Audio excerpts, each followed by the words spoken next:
This afternoon we're at Hillhead for the last 16 clash in the Scottish Hydroelectric Shield between Hillhead, Jordanhill and Howe, Fife. Howe, well, they're already promoted from National League Division 2, and Hills, they're struggling at the bottom of Premier 3, but there's still a big gap between these two sides. And Hills, you would expect to start favourites, but early on in the game, Howe showed just why they've done so well this season. This is a handling move to cherish.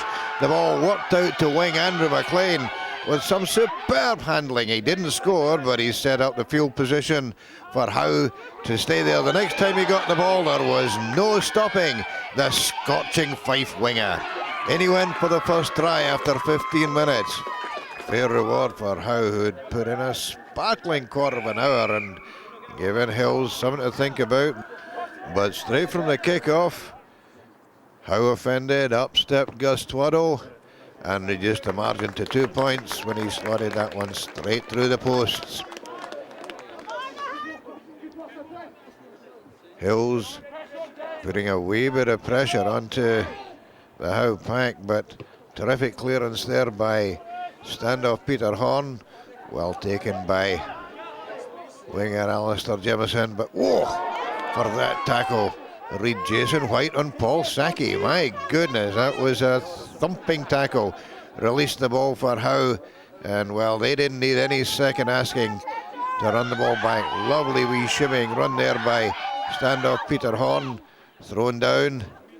Quick ball back for the visitors, taken on by Josh Fox Clark. Again, quick ball, and this time swung out along the line. James Smith, the pivot. Skipper Pete Black taking it on. Back to Smith, out to McLean again, and well, this time it was some pretty desperate defence by Ricky Harris to save the day for Hills. Super taking the line out there by Darren Lorimer. Howe pretty solid in the drive. Bodies flying everywhere, look at that. But again, it's back on the Howe side. Stuart Lathanji out to Peter Horn, taking it back into the safety of his forwards. Howe going through the phases, being patient, not doing anything too rash. Pete Black again, gaining the hard yards for Howe and winning the penalty. Thank you very much, Mr. Knox, he said. Up stepped Peter Horn, slotted the penalty, and that was 5 points of a difference with 3 minutes to go to half-time. And Howe would probably have settled going into the break with that sort of margin. From the kick-off, the ball slammed downfield, inviting Hills to run back at them. That's exactly what Gus Twaddle did. Couple of wee shimmies there, taking him up right to the Howe 10-metre line, but another crunching tackle going in there, and Howe winning the turnover. Prop Graham Steedman, and a wee pop inside there, and a wee fumble by Hills, and well, that was an amazing piece of handling by Howe. And then when they spread the ball wide, it was flanker Ian Wilson who was the man who made the break, and outside him, yes, it had to be. It was winger Andrew McLean in for try number 2. Right on the half-time whistle. What a time to score. What a time to stretch your lead. With the half-time whistle about to go, standoff Peter Horn. Very good kick from that distance out. Took Howe into a lead of 15 points to 3 at the break. Scottish Rugby Radio is on Sky TV channel 0195 every Monday at 9 o'clock and now includes the Borders Rugby Roundup.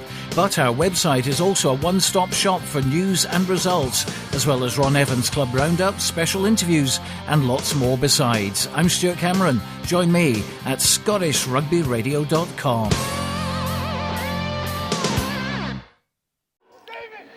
Into the second half, and Hills knew that they were going to have their work cut out to pull back that 12-point deficit. David Mitchell making a wee dent The Hill support arriving and starting to put the faces together a wee bit better than they had done in the first half. And the ball was slung out wide to Ricky Harris. Well, hard pass to take, but the centre took it. Waited for the cavalry to arrive. Stephen Longwell winning the penalty, but playing advantage there. Out to Cammy McCulloch, and his pass to Marty Lane looked as though it set the big number 8 in, but no, it was a forward pass, said referee Graham Knox, and he was absolutely right. Howe being forced to play a lot of the second 40 inside their own half, and even when they were desperate to get the ball cleared, Hills were determined to run back at them. This time it was David Patterson standing big there for Stuart Rose to take the ball on. Stephen Longwell popping the ball out there. Midfield Ricky Harris and David Patterson's wee chip on there for Gus Twaddle, but just overcooking it by a fraction. The fullback unable to get his hands to the ball, but penalty close to the Howe line, thundering on there by Marty Lane, having taken the short one. The troops arrive, over they go, and the man coming up with the ball is flanker Stuart Ross, deserving that try after 66 minutes of hard graft that he'd put in for Hills. No problem for Twaddle, and with 13 minutes to go, it was all to play for both sides. How? Well, they lost that one initially, but then a big drive on, gave away the free kick. Taken quickly by Cammy McCulloch, out to Stuart Ross. Flanker laying it back for Longwell to let McCulloch and Patterson put Alistair Jimison away. And was it going to be a try? No, it was a try-saving tackle by Howe sub Matt Daly. Ball went forward, danger averted, and Howe still 5 points ahead as the clock was running down. I tell you what, there's some clap-a-doom tackles going on out there, and there'll be some sore bodies after this one. Stuart Rose still making the hard yards round the fringes for Hills. Slung out there again by Longwell, and whoa, that could have been the one to open up the Howe defence, but again, absolutely solid in midfield. And yep, they got the turnover yet again. That's been a crucial area for Howe. The ball slammed downfield by Peter Horn. Into touch. Was that going to be the last play? No. A final chance for Hills. Still inside the Howe half. Still looking for that chance. Alistair Jimison coming off his wing into midfield, but Howe getting there in numbers. Great defence by the men from Duffus Park. Again they got the turnover, and this time, well, it was a wee fumble from that pass by Graham Steedman, but that was enough for Graham Knox to say full time, and a famous win for Howe. Our league season's gone really well, and this is to come to a ground like this, a team in Premier 2. It's fantastic to come away with a result anyway. It's really good. It was hard fought out. I think everyone will know there was a game at the finish up anyway. We'll all be feeling it later on, but no, I think we played quite well. So that scoreline means that Hills are out, and they can now concentrate on their 5 remaining league matches to avoid relegation from Premier 2. But for Howe, well, they can contemplate a quarter-final tie in the Scottish Hydroelectric Shield.